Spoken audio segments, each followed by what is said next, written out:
What if I told you that just one single number could totally rewrite the story of who you are? Not just, what you own, but the actual story you tell about yourself. Well, that's exactly what we're going to get into. Think about it. We've all been there. Job interview, first date, someone asks that simple question. So, tell me about yourself. It seems easy, right? But the answer we give is always a story. It's a little narrative we build on the fly. And that story usually starts with a few key pieces. First up, the basics. You start with your name. And then, almost without fail, the next thing out of your mouth is what you do for work.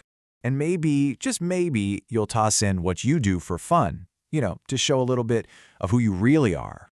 So you take all these little pieces and you put them together. What do you get?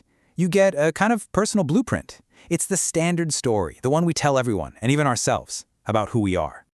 And the wild thing is how universal this blueprint is. If you look at how we're literally taught to introduce ourselves, it's this exact formula. Name, job, hobbies, all that stuff. It's a framework that makes sense. It's comfortable. It's predictable. But here's the kicker. What if that whole stable, predictable story could just get completely upended? What if there was a tipping point that could transform every single one of those bullet points, changing not just the facts, but the entire meaning behind them? Well, according to our source material, this is that tipping point, $20,000. Now, I know what you might be thinking. It doesn't sound like a win-the-lottery, life-changing fortune. But it's not about that. It represents a critical threshold that changes something way deeper than your bank balance. It literally changes your mind. See, the real change here isn't about math. It's psychological. Crossing this line shifts your entire mindset from one of just surviving to one of actually growing. Okay, picture this. Saving your first 20 grand is like pushing a giant, heavy boulder up a really steep hill. It's a grind, right? You're sweating, you're pushing, and it feels like you're barely moving. But that $20,000 mark, that's the peak of the hill.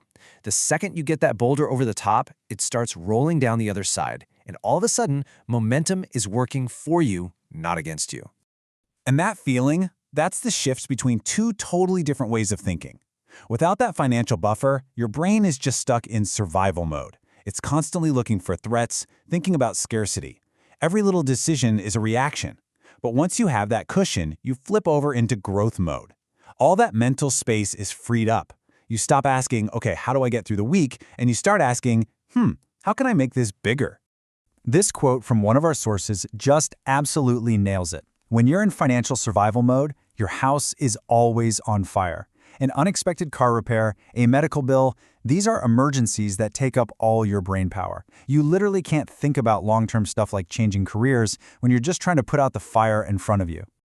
So this huge psychological shift is what gives you the power to pick up the pen and start rewriting your own story, to create a brand new blueprint for your own life. Okay, so let's circle all the way back to where we started. With this new mental freedom, with this financial security, how does the answer to tell me about yourself actually change? So in survival mode, your job is, it's a job. It's the paycheck. You might even feel trapped, right? You can't really negotiate or leave because you absolutely cannot afford to miss that money. But after you have that buffer, that walking away money, oh man, it's a whole new ballgame. You are no longer a hostage. You can negotiate from a place of strength. You can take a risk on a new opportunity. Your job stops being just a title, and it becomes a step in a career that you are actively building. And this doesn't just stop at your 9 to 5. Think about your hobbies. Before, a hobby is often just an escape, something you do to de-stress from the grind of survival. It's a pastime totally separate from the real world.